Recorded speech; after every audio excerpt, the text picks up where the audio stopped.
With the coronavirus locking down the entire globe and most of us having to work in a fully remote fashion, video conferencing has quickly become the most popular method of communication. But most integrated webcams, and even in newer premium laptops, aren't the highest quality, unfortunately. And if you want to buy an external webcam, it's rather hard to do so, especially since most are out of stock and prices have skyrocketed on a bunch more thanks to everyone having the same idea.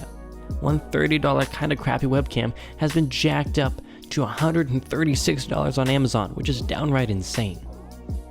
However, there are some great alternatives for anyone with an Android phone. Smartphones these days have incredible cameras that have only gotten better as time has gone on. Practically any modern Android device today has a camera that is light years ahead of any webcam available.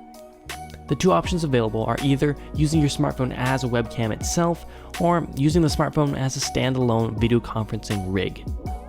To use your smartphone as a webcam, simply install an app like DroidCam or Irion on your device and your computer. While you can use a USB connection, you can also link your smartphone to your computer via these apps through the same Wi-Fi network. The process for using either of these is pretty straightforward. First, you'll need to install the app on both devices. I'm using Irion because it supports macOS.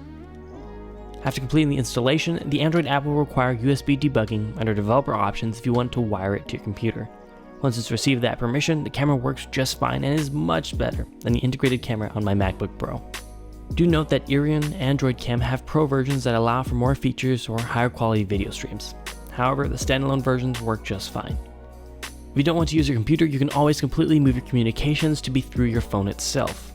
Most of, if not all of, the video conferencing services also have mobile apps. Sometimes it's necessary to get a little bit more in the frame than what is possible due to constraints such as camera positioning or camera field of view. That's where third-party lenses come in. Personally, I like using what Moment has to offer, and their wide-angle lens is useful for getting that little extra space around your head to make your calls look a bit better. Links in the description for where to pick one up. However, even if you've got a great webcam with the help of your phone, you'll need a way to prop it up to point it at your face. And that's where a tripod comes in. We've compiled a list of smartphone tripods that can hold a variety of handsets steady for a lengthy video call. While with bigger, heavier cameras, buying an expensive and high-quality tripod is paramount, with a lightweight smartphone, that really isn't necessary. Practically any smartphone tripod will work. One thing that some people forget is lighting. Having a dimly lit image during a call can look a bit unprofessional. In order to improve in this area, we recommend using a window, or if that isn't feasible, you can buy a small light such as a ring light to brighten up your face.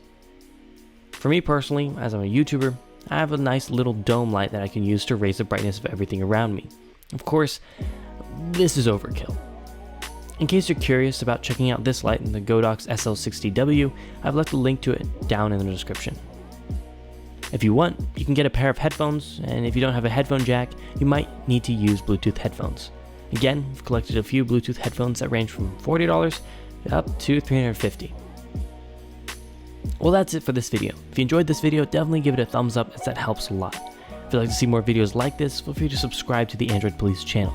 If you'd like to subscribe to my personal channel as well, feel free to click on my face here. My name is Jackson Hayes, and this is Android Police.